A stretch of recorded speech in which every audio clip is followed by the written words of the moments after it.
Good morning. তোমরা সবাই কেমন আছো? আজকে হচ্ছে শুক্রবার, সপ্তাহের ব্যস্ততম দিন। তবে আমাদের কাছে কিছুটা ছুটির দিন।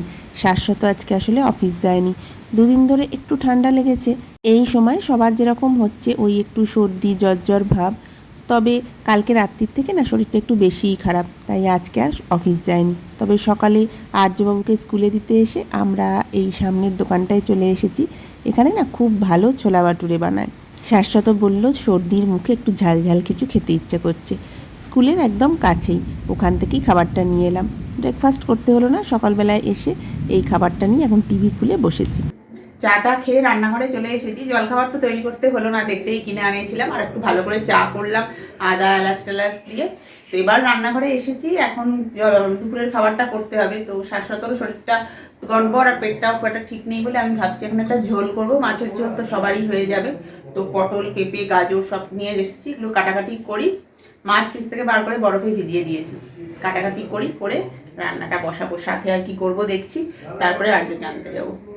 আজকে শাশ্বতকে বলেছি তোমার যখন শরীর খারাপ তোমার একেবারেই ছুটি, পুরোপুরি রেস্ট নাও। শরীর যদি ঠিক লাগে তাহলে আর্যবাবুকে আনতে যাব একসাথে। তবে অফিস থেকে একটা দুটো ফোন এসেই যাচ্ছে।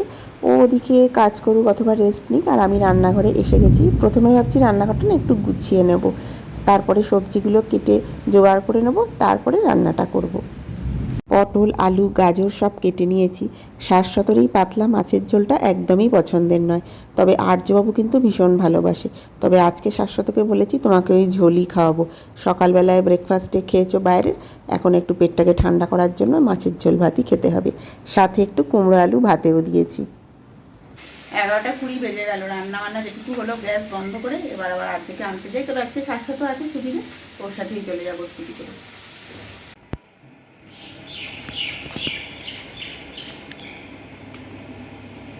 তোমাদেরকে আগে বলেছি কিনা আমার খেয়াল নেই, তবে জানো তো আর্যর স্কুলের সময়টা এখন খানিকটা বেড়ে গেছে। এখন ওর 3 ঘন্টা করে স্কুল। আর এইখানটায় জানো তো আরও দুটো স্কুল রয়েছে। বাঁদিকে যে স্কুলটা দেখছো, মানে যে স্কুলটার এখন ছুটি হয়েছে, এটা এখানকার একটা গভর্নমেন্ট স্কুল। এই বাচ্চাগুলোকে দেখে নিজের ছোটোবেলার দিনগুলো মনে পড়ে গেল। বেরিয়েই কেউ জটলা করে গল্প করছে বন্ধু বান্ধবদের সাথে, মানে কথা আর তাদের শেষ হয় না। কেউ আবার দেখছি লজেন্সের দোকানের সামনে গিয়ে জটলা করছে। স্কুলের ওই আলু কাবলি চুরমুর, উফ, তার যে কি একটা টান ছিল।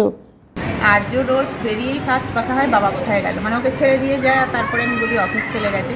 তো আজকের জন্য শাশ্বতকে পাঠিয়ে দিই, নিতে ওর রিয়াকশান কী হয়। বাবাকে দেখে অবাক হয়ে যাবে, মানে ও তো এখনও জানে না যে বাবা আজকে অফিস যায়নি বা যাবে না, সকালে কিছু তো শাশ্বত দেখে।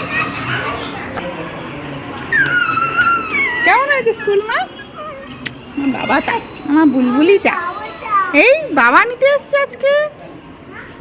তুমি হ্যাপি, খুশি হয়েছে বাবা নিতে এসছে? এটা আবার কি হলো? চলে এসো তাড়াতাড়ি তাড়াতাড়ি, কুইক। Good morning. এখনো 12টা বাজেনি, করা যাবে গুড মর্নিং।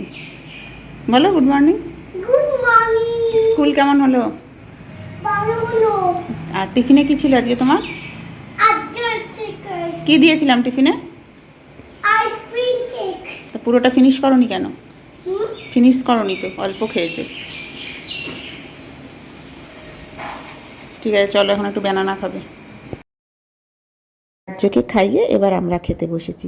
শাশ্বত শরীরটা এখন অনেকটাই ভালো আছে, জ্বর আর আসেনি। দুপুরটা একটু রেস্ট নিলে আশা করছি কাল থেকে অফিস যেতে পারবে। সন্ধ্যের দিকে আমরা এখন একটু এই পার্কটা এসেছি, এটা ডায়মন্ড পার্ক। তোমাদের সাথে আগে বহুবার শেয়ার করেছি। আর্য একটু খেলবে, এখানে প্রচুর বসার জায়গা আছে, ওই জন্যই এটাতে এলাম। বরের শরীরটা খারাপ, কোথায় একটু সেবা যত্ন করব তা নয়, আমার আর আর্যবাবুর শুধুই আনন্দ। আজকে বাবা বাড়িতে আছে বলে আর্যরও আনন্দ দেখে কে। আসলে শাশ্বতই বলল বিকেলের এই সময়টা বাইরে একটু হাওয়ায় বেরোলে ভালো লাগবে।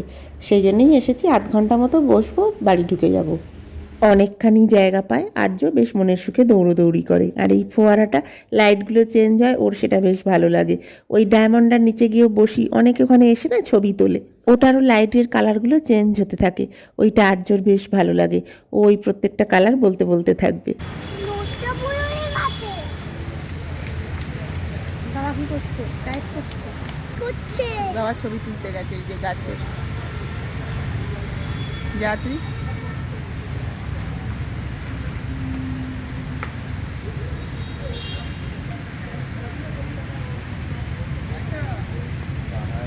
হয়ে গেছে আমাদের ঘোরা, এবার বাড়ি চলে যাব। বেরিয়ে যাচ্ছি পার্ক থেকে।